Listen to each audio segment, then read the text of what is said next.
अस्सलाम वालेकुम, मैं हूं अरबाब जहांगीर। आप देख रहे हैं मेरा यूट्यूब चैनल असली खबर विद अरबाब जहांगीर। उम्मीद है तमाम देखने वाले खैरियत से होंगे और ज़रार के फैंस बहुत खुश हैं। ज़रार देखने वालों को मज़ा भी बहुत आ रहा है और खुश इसलिए हैं चूँकि अब इसकी रिलीज़, इसकी स्क्रीन्स और जिन ममालिक में पहले रिलीज़ हुई थी वहाँ पर तो इसको देखा ही जा रहा है। अब और ममालिक में भी ये रिलीज़ की जा रही है। ये अमेरिका में, ये यूरोप में, ये कनाडा में रिलीज़ हुई। उसके बाद अब ये नॉर्वे में, सऊदीया में, ओमान में, कतर में इस वक़्त ये बहुत शौक से देखी जा रही है चूँकि कहानी बहुत मुनफ़रिद है, प्लॉट बड़ी जानदार और शानदार है, एक्टिंग सबने बड़ी ज़बरदस्त की है और ऐसी एक एक्शन थ्रिलर मूवी के इंतज़ार में तमाम पाकिस्तानीज़ और ओवरसीज़ पाकिस्तानीज़ थे, तो उनका अब ये इंतज़ार भी ख़त्म हुआ है और बिज़नेस भी जनाब इसने शानदार किया है। इसके बिज़नेस से मुतालिक जो इसका 10 दिन का अभी तक का बिज़नेस है, सेकंड वीकेंड का बिज़नेस और जो पहले वीक में इसने बिज़नेस किया है और जिस तरह से अब इसने पेस पकड़ा है और जो इसके साथ की रिलीज़ थी, ना सिर्फ़ उनको इसने पीछे छोड़ा बल्कि जो इसके बाद यानी इस फ्राइडे को 1 हफ़्ते बाद जो मूवीज़ रिलीज़ हुई, उनको भी इसने पीछे छोड़ दिया है। अच्छा, इसका बिज़नेस इफ़ेक्ट भी हुआ है, तवक्कुआत से थोड़ा कम भी है। वो क्यों कम है? क्योंकि the legend of Maula Jatt ने इस फ्राइडे से जो पेस पकड़ा है, वो एक नाकाबिले यकीन पेस है। वो जो बिज़नेस कर रही है, वो तो आप समझें कि बस वो आसमान से भी ऊपर बुलंदियों की तरफ वो जा रही है। वो तकरीबन पौने 3 करोड़ का बिज़नेस सिर्फ़ पाकिस्तान में इन 3 दिनों में मौला जट ने किया। तो ज़ाहिर है कि पाकिस्तान में और ओवरसीज़ में ज़रार के बिज़नेस को मौला जट से थोड़ा-सा इफ़ेक्ट ज़रूर उस हुई है। लेकिन ज़र्रार ने जो कारी वार किए हैं, वो किए हैं जनाब टिच बटन पर, जो कि उसके साथ रिलीज़ हुई थी और शुरू के 3 दिनों में बहुत ही शानदार जा रही थी। फिर 11वें एक और पाकिस्तानी मूवी आई, लेकिन वो कैसे आई, कहाँ चली गई, वो कुछ पता ही नहीं चला चूँकि अब एक बहुत ही एक मीडियोकर सी, एक नॉर्मल सी मूवी थी वो कि उसमें बॉलीवुड के टेक्नीशियंस और बॉलीवुड के चंद एक्टर्स इंडिया के चंद शामिल थे।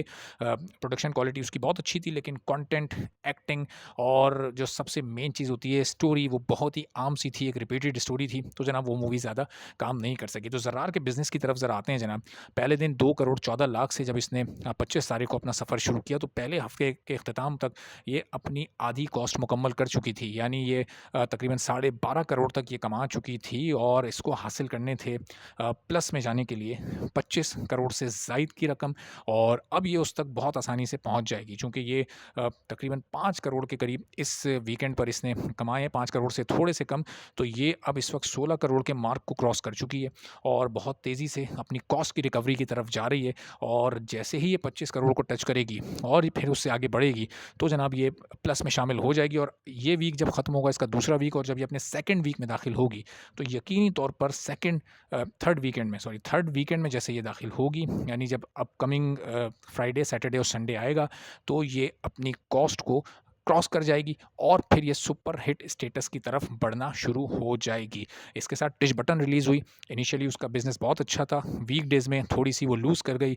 इस वीकेंड पर वो इतनी स्टेबल नहीं रह सकी चूँकि the legend of Maula Jatt ने उसका चंक भी खाया और ज़र्रार को भी अफ़ेक्ट किया। तो टिच बटन अपनी कॉस्ट बहरहाल वो भी पूरी कर लेगी और वो भी सुपर हिट स्टेटस की तरफ जा रही है। तो उससे मुतालिक इंशाल्लाह अगली वीडियो में मैं थोड़ी डिटेल से आपको बयान करूँगा चूँकि 1-2 पॉइंट्स ऐसे हैं कि वो उस मूवी के हम अलग से वीडियो में डिस्कस करेंगे। तो ज़रार इस वक्त ओवरसीज़ मार्केट में ओवरसीज़ पाकिस्तानीज़ की फ़र्स्ट चॉइस है, पहली पसंद है।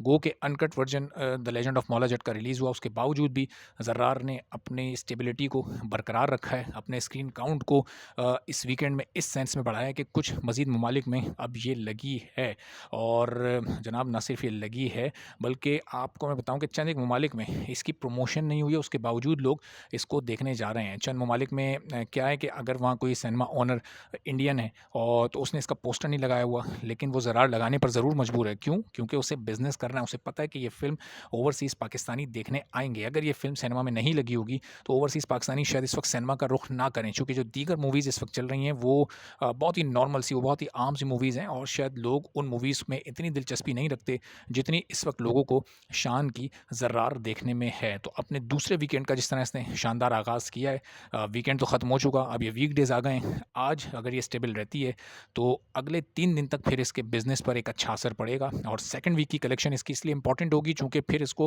प्रॉफ़िट ज़ोन में जाना है। कोई भी फ़िल्म जब प्रॉफ़िट ज़ोन में जाती है, तो फिर उसके मेकर्स उसको दीगर और ममालिक में रिलीज़ करने का भी सोचते हैं, चूँकि फिर उन्हें यकीन हो जाता है कि जनाब हमने एक अच्छी क्वालिटी प्रोडक्ट बनाई जो लोगों को मुतासिर करने में कामयाब रही, तभी हमारी इन्वेस्टमेंट भी पूरी हो गई है और हम प्रॉफ़िट ज़ोन में जब आ गए हैं, तो फिर हम इसको मज़ीद थोड़ा फाइनेंस करके और दूसरे ममालिक में रिलीज़ करने की कोशिश करें।